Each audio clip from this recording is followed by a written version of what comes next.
Habang nakikinig si Danilo sa pinag-usapan ng magninong, tamang tahimik lang naman ang kanilang ginawa habang pinagmasdan ang ibang mga mananabong.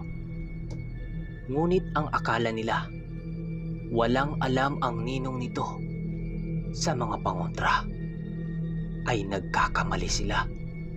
Dahil nang tumayo ito at humarap sa kanila, ay nagwika ng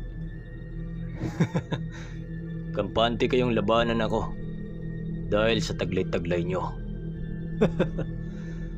Sige, kapag nagawa nyo pa ring lusutan itong pananggalang ko, diyan ako bibilib sa inyong kaalaman. Wika ng ninong ni Omar. Nang marinig ito nila Danilo, medyo nagulat sila dahil mulat pala sa ganong larangan ang ninong nito. Danilo, yan po si Ninong Almando. May alam din yan sa lihim na aral pagdating sa ganitong larangan. Wika ni Omar sa kanilang dalawa ni Danilo at Noli.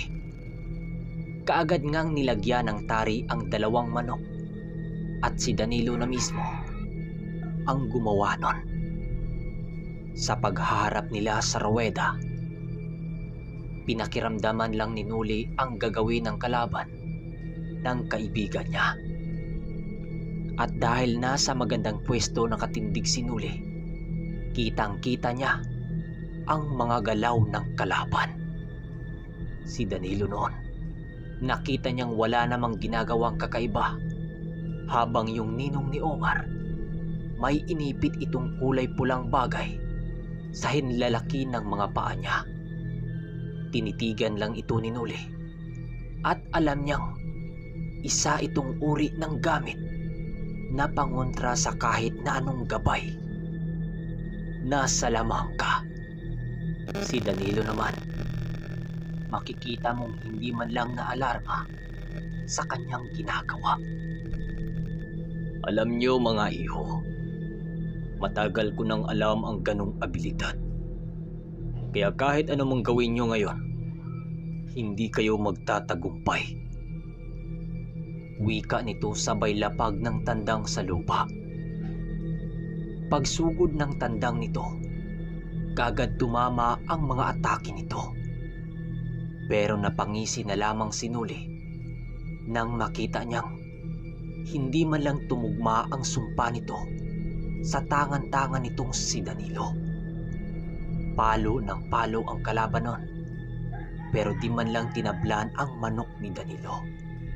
Sa kabila ng kitang-kita noon ni Noli ang pagbao ng tari sa pitso ng manok ni Danilo. Pero ang nakapagtataka, hindi yun lumupaypay dahil sa tama. Kadalasan sa mga tinamaan ng ganong atake, minsan pa nga isahan lang. Hanggang sa nakaganti ng paisa-isang palo yung kay Danilo. At ilang segundo lang, napadapa na lang ang kalaban dahil sa tama nito sa katawan.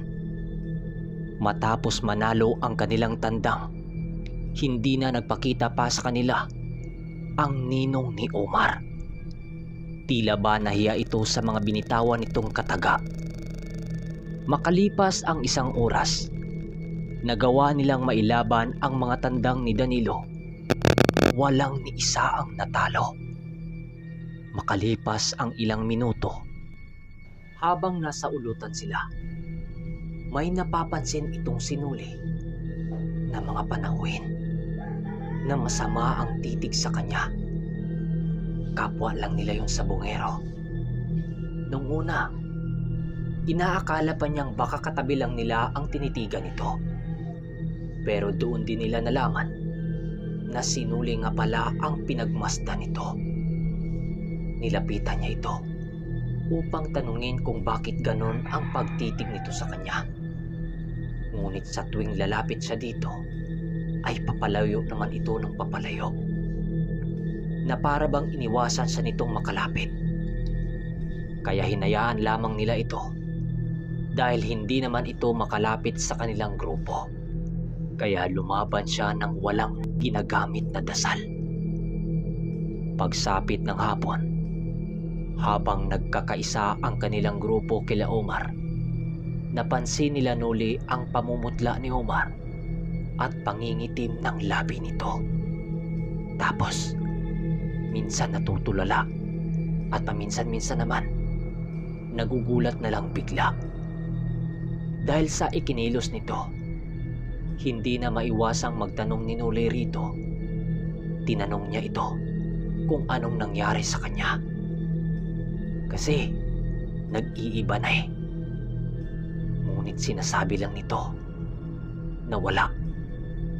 Pero alam nila Manong Duming at Mang Carpio na may kakaibang nangyari dito. Pagdating nila sa pamamahay nila Omar, pansin na pansin talaga ni Noli ang biglang panghina ng katawan nito. Dahil sa akala ng ama nito na sobrahan lang ito sa alak, kaya pinapapasok nila ito sa kanilang silid.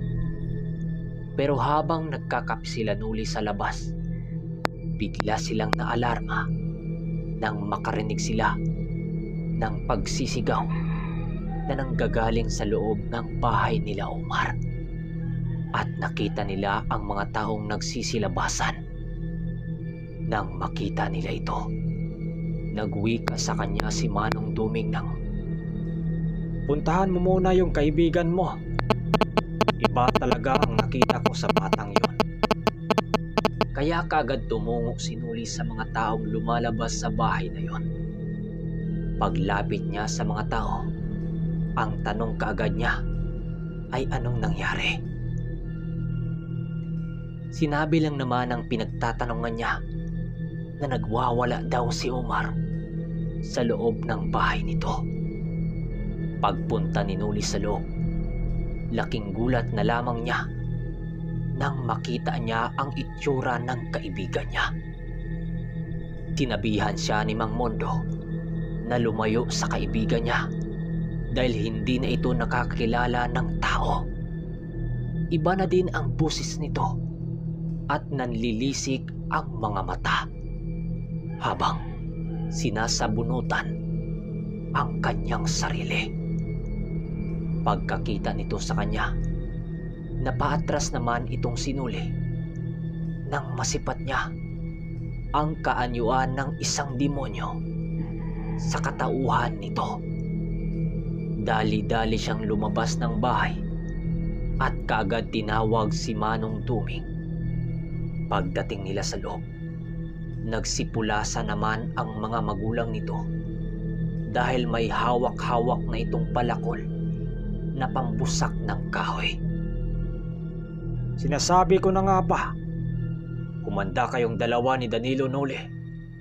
Mapapasabak tayo sa espiritual na labanan. Ang unang ginawa ni Manong Duming ay ang pakalmahin ang nilalang na nakasanib sa katawan ng kaibigan niya. Ngunit kahit anong pagpapakalma nilang gagawin dito, talagang nagwawala ito. Minsan pa, sinusugod sila nito. Kaya ang ginawa ng ermitanyo ay ang ipako ito sa pamamagitan ng 3 kadena ng kalangitan. Pagbato ng ermitanyo sa pamakong yon ay ang pagbagsak ng katawan nito sa sahig. Manong, okay lang ba yung anak ko? Huwag niyo sana siyang saktan. Maawa kayo. Wika naman ng ama nito. Huwag kang mag-alala, Mondo. Palalayasin ko lang tong nakasanib sa kanya. Lumabas na muna sila sa bahay ng pamilya at pinag-usapan ang dapat nilang gawin. Mangkukulam ang nag-utos para sapian ng demonyo ang kaibigan mo. Sa ngayon, kailangan niyong hanapin ang eksaktong lugar na kinaroroonan ng mangkukulam. Sundan niyo lang ang dalapahaw kung saan ito hihinto. Dahil ito ang hahanap sa kinaroroonan ng mangkukulam. Wika sa kanila ng ermitanyo. Habang naglalakad silang dalawa ni Danilo doon sa masukal na gubat, Patuloy lang naman nilang sinusundan ang dalupahaw. At nang huminto ito, bigla silang napadapa sa lupa nang makakita sila ng isang kubo sa gitna ng kakahuyan. At saktong may lumabas dito na isang matanda. Paglabas nito ng kubo, agad naman itong sinalubong ng napakalaking asong puti at isang itim. At doon nila napagtanto na ang mangkukulam na ipinahanap sa kanila ng ermitanyo ay ang matandang nakaengkwentro ni Omar doon sa sabungan. Maya-maya pa, bumalik na nga ang matanda sa loob ng kubo kung saan marahan nitong isinara ang nag-iisang bintana. Matapos masilayan nila Nuli ang ginawa nito, maigi naman nilang hinintay ang pagpatay ng gasera ng matanda bago sumalakay. Habang wala pa silang ginagawa, ninais naman nilang magmasid sa paligid. Pagsilay nila sa dalupahaw ng ermitanyo, nakadapo lang ito sa pinakatuktok ng puno habang pinakiramdaman silang dalawa.